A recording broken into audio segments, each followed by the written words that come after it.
সাগর থেকে মাছ নিয়ে আসছে ভাই, আইডিয়া করেন এগুলা কি মাছ হইতে পারে।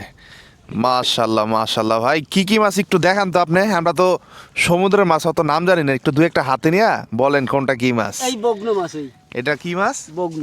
বগনা? হ্যাঁ বগ্ন। খাইতে কেমন এটা? ভালো। আর কি মাছ আছে দেখেন। আর এই ট্যাংরাই।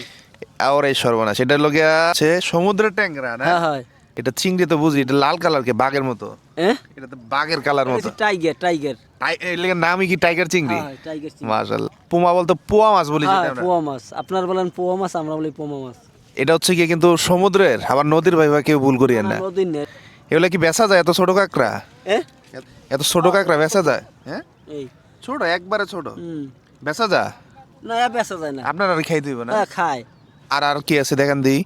পুঁটি মাছের মতো দেওয়া যেতেছে, এই যে ছোট একটা ডুম্বুরা। হ্যাঁ ডুম্বুরা মাছ।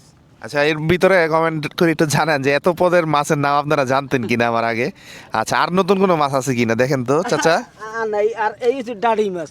ডাটি মানে এটার মাগ দিই হাঙ্গর মাছের মতো মাথা। এটা মাছ। এটা খায়নি, খায়? হ্যাঁ হ্যাঁ খায়। টেস্ট কেমন এটা? না খাইতে ভালো। এটা কি রান্না করে না ভর্তা করে? না বাজি করে খায়। আচ্ছা, এই যে দেখতে পারলেন এই মাছগুলো ধরতে চাচা আপনার কতক্ষণ সময় লাগলো? ঘন্টা আনি। এই 1 ঘন্টার জালে না? আপনার কত মাছ ধরবেন এখানে? বেশ সময় থাক। এটা কি নিজের জন্য না বিক্রি করার জন্য? বিক্রি করার জন্য বা নিজেরা খাবার জন্য। আচ্ছা, আপনাদের একটা ধারণা দেই, এই যে থালিটা চাচা দেখতে পারলেন এখানে তো মানে 4-5 কেজির মতো মাছ হবে নাকি? হ্যাঁ কত বিক্রি হতে পারে? এইটা আছে 600 টাকা কেজি। কোনটা? এই যে চিংড়ি আপনার কি আলাদা করে বেচবেন না একসাথে? না আলাদা করে বেচা হয়। আলাদা। এই যে এই চিংড়িটার দাম 600 টাকা কেজি। এই যে 600 টাকা কেজি। তাহলে এই সব মিলাই ধরে এভারেজ একটা ইদুরি কত হইতে পারে? কত 500 টাকা দাম আছে। আপনারা একটু চিন্তা করেন, এখানে 5 কেজি মাছ মিক্স 500 টাকা দিয়ে আপনি কিনতে পারবেন।